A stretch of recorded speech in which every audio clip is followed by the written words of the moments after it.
guys, it's 21 Maxwell here and welcome to another edition of TNA Making an Impact. We're now into April, which means we're firmly on the road to TNA lockdown, so we're going to be building up towards our big 5v5 matchup, which will be one of the co-main events at that event. Of course, we'll try and fit in a championship match as well for the TNA World Heavyweight Championship. And hopefully again some of these storylines can really keep increasing their tempo and be properly personnel and hopefully get a lot of these workers over to that next level. So this is our first episode with the return of the AJ Styles, of course the departure of EC3 to WWE. We are making plays for another big signing. I know I said I would not want to sign too many guys, but this guy was requested by a couple of people in the comments section over the duration of this series, and if he becomes available and wants to sign, then we'll happily take him. So hopefully that play could be made. We might have him in time for lockdown, but we'll wait and see. But without further ado, we'll kick in with a 16 segment show, a couple of good matches here, and yeah, hopefully we get another good rating for TNA Making an Impact. So we start the show, and it is the phenomenal one. It is the franchise player of TNA now, AJ Styles, with a C63 promo. AJ comes out and says, Chris Jericho's claimed to be the best in the world. As soon as I was available for negotiations and I heard this, I knew straight away I was coming back here to prove that I'm not just, going to become the champion around here. I genuinely am the best in the world. I am phenomenal. And to say, when Carly made the play for me to sign, it was time to come back home and make this place my own again. So a C63 promo from AJ Styles. The Y2 AJ storyline has started with this segment. I don't know why that's got a H in it. Silly mistake by me, but as I say, the Y2 AJ storyline has started pretty similar to WWE's. But the case is here, Jericho will get AJ over and really make him the driving force going forward for probably next year or so. AJ then has a matchup against the former TNA original, and it's a decent matchup that sees AJ Styles defeat James Storm in 7:34 with a pinfall via the Springfield 450 splash. C65, that's pretty decent because obviously James Storm isn't been great performance-wise. The match got the crowd hotter.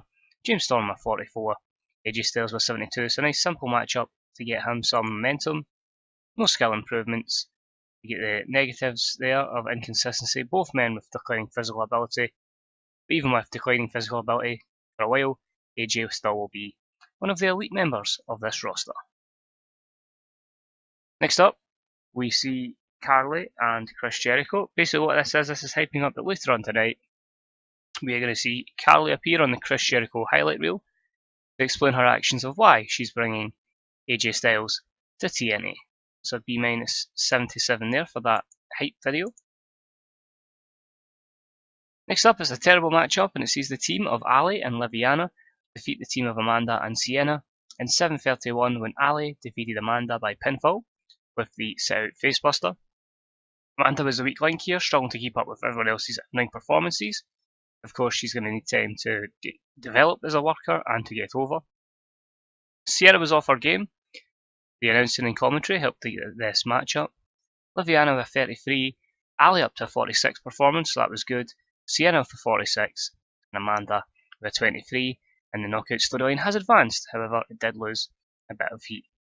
The D43 is not too bad considering it's a lot of up and coming and developing workers, and of course a few negatives there, with the ladies being inconsistent and holding back. Next up, an X Division matchup, and it was about that had subpar wrestling and little heat as Arhenis defeated Mandrews in 3:24 with an Asai moonsault. A simple win for him to keep his momentum high, a D+48. Arhenis was off his game. A 29 performance for Mandrews isn't good, but a 51 from the X Division champion. Mandrews improves in performance skills, but a good matchup here just to put over the champ. Next up, we have a confrontation backstage between Moose and Aidan O'Shea. Moose is just walking around. Aidan O'Shea says, "Who are you to come in here and take valuable television time off the likes of people like me?" Says, "You've faced nothing but nobody so far. Next week, I'm going to take you on and I'm going to give you a good old beating." So next week we'll have Moose versus Aidan O'Shea. Disappointment with that segment, only an E-18. Next up in Knockouts action, a returning Gail Kim is in action, and she is a part of a decent match that had little heat. She defeated Tanya in 6-12 by an inverted stomp facebreaker. C-56, it's not too bad. Again, working over, Gail's going to be that experienced one that's hopefully going to pass over to the likes of Tanya and the various other wrestlers. Gail with a 56, Tanya with a 46. No skill improvements, but overall, no negatives in this matchup. And again, hopefully we just keep working with the younger knockouts to make everyone better in the long term. And after the matchup, Gail celebrates her win. But of course, remember, this is pretty much warfare between the knockouts, between the faces and the heels. So it is Brittany Knight who comes down and she just beats the crap out of the returning Gail Kim to show, they are running this knockouts division. So a D47 there. Storyline advances with this segment. No negatives, that's good to see. Next up in a good matchup, Adam Cole defeats Yujiro Takahashi in 8:23 with a flying crossbody. A pretty short matchup here, a C plus 71, so that's pretty decent. Adam Cole was slowed down by his injury. Of course, he still has his tendonitis, his knee tendonitis he has. The match got the crowd hotter. Adam Cole with a 67 and Takahashi with a 65. So a good matchup there, quite happy with that. Cole improves performance skills, Takahashi and his technical skills, but overall a good matchup there. A few negatives for Adam Cole, would be expected in the poor momentum of Takahashi, but he's doing his job. He's putting people over. And backstage, we see the rest of the BC. That's of course Nick Jackson, Matt Jackson and Kenny Omega. And it's really just a case of they're disappointed. The fact is, the BC obviously was all 5 members. These 3, Adam Cole and Takahashi. Adam Cole's defected, he's left. Takahashi's now there to face him, representing the BC, and he's lost. And Omega and the Young Bucks are just unhappy at this outcome. So what happens with this? Watch this space, but a C plus 71. Next up, we've got some 6-man tag action, and it was a decent matchup that saw Stu Barrett and the BC. That's of course the Young Bucks defeating Bobby Lashley and the Bro-Men in 10-11. And Stu Barrett defeated Jesse by pinfall via the waistland. A C plus 69. You can see here clearly we're in the matchup, which was Robbie with 37 and Jesse with 31. The good performances from Lashley at 75, both the Young Bucks at 70 and Barrett at 70 once again, putting them over, building up some momentum for them. And the revenge storyline advances between Lashley and Barrett. Stu Barrett improves his flying skills, Matt Jackson and Rumble. Overall, a couple of negatives there, mostly for Jesse. Next up, we have our other 50% owner, Brandi Reynolds. She has announced that there's going to be a fatal 4-way matchup tonight, the winner getting a future TNA World Heavyweight Championship match. The competitors are going to be Bram, Rey Mysterio, Jay Lethal, and Magnus. So giving other people an opportunity here in this C-57 rated segment. And that match itself was pretty good. It was a good match, and it saw Bram defeat Jay Lethal, Magnus, and Rey Mysterio in 14:09 when Bram defeated Rey Mysterio Jr. by pinfall with a velvet noise. So a B-77. Obviously, Bram's had that problems with Jericho and Jeff Hardy. So a way to take him away from that, I'll give him an opportunity against Fergal Devitt down the line. Mysterio with a 66 here, a 77 from Jay Lethal, 67 from Magnus, and a 73 from Bram. There were no skill improvements to comment upon. Overall, only negative there seems to be the momentum of Mysterio, who's obviously putting people over because of his wellness violations. And a good matchup here. I'm looking forward to see what Devitt and Bram can put together. Then we end up having the highlight reel between Jericho and his guest Carly. B82, Jericho just basically talks about the whole thing between Carly and Brandi Rhodes. It's basically a case of, Carly's the 50% owner, as is Brandi, but Carly wants this full company. She says obviously they can't do this in a matchup, but she wants to prove that she can pick the better team and prove that she's the better manager than her counterpart. So she's going to challenge Brandi Rhodes to that 5v5 match at Lockdown. So she's going to be like the team manager. 5 people will be selected by Brandi Reynolds, and they will do battle in the Lethal Lockdown matchup. So they have that. Jericho just says, why did you bring AJ Styles? She said it's a statement, and now it's down to Jericho to prove, if he really is the best in the world, and what he does, is he really better than AJ Styles. So Jericho looks like a star. Carly looked completely lost out there, like I do with half my videos, lol. And our main event matchup was a match that had some great wrestling and good heat, and it saw Fergal Devitt defeat Mike Bennett and 1804 with the Shingata's Prince's Throne. A very solid B81, giving Mike Bennett a proper chance in a main event.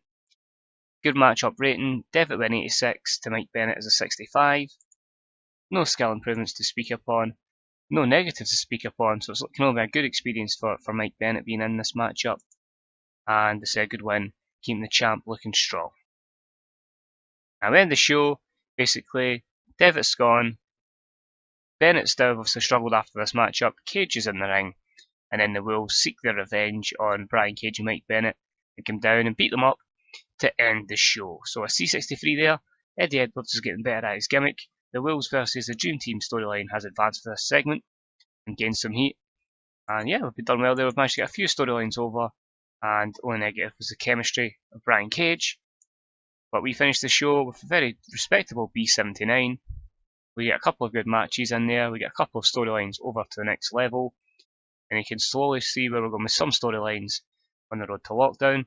And we continue to increase our popularity in the 18 regions that our show is broadcast in. So another positive show, that's all we can keep asking for. To say it was done in the Great Lakes region, a place where obviously we're trying to get our popularity up for importance up. Let's see, Lance Bravado. Brian Myers on the rise. He's that House of Hardcore and Global Force. Let's see if there's anything here that could potentially steal Aerostar and Village Struck Gold to the show. So that's good to see. Well, there you go. That's who we're trying to bring in. As I say, 405 there, the TV rating. We did have a few people in the comment section who did want us to sign Cody, and with Brandy being here, it made perfect sense. Our offer's not being seriously considered. WWE's is for. Is it being considered? It's not. We're 15 grand over 6 years. They're 16 grand over 5. Alright.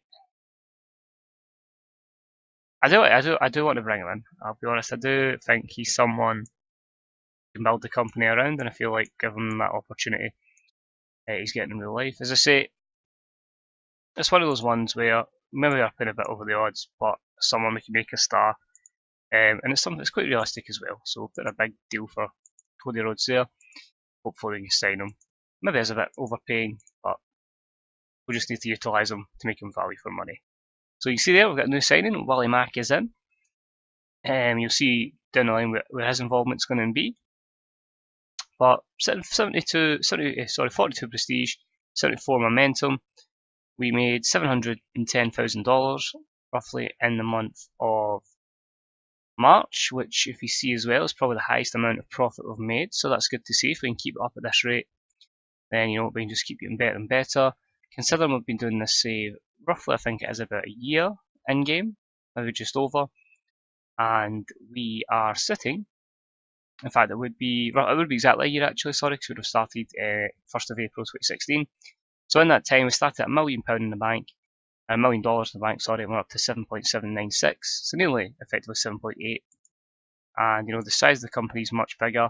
As I say, I've managed there to get the Great Lakes and the Mid-Atlantic up to 59. It's again pushing all these places up to 60, and then we can start aiming to achieve, as I said the last time, that 65 importance. So as always, guys, thanks for watching. It's deeply appreciated. Any comments, likes, shares, all that jazz, subscriptions are all deeply appreciated. As I say, any tweets to myself are always deeply appreciated, and I'll try and reply back to them as quickly as possible. The same with, say, comments. So if you want to get involved in the old TW hype, check out the Grey Dog Software forums, and of course the Fantasy Bookers subreddit. Until next time, thanks for watching as we're on the road to TNA Lockdown. Bye bye.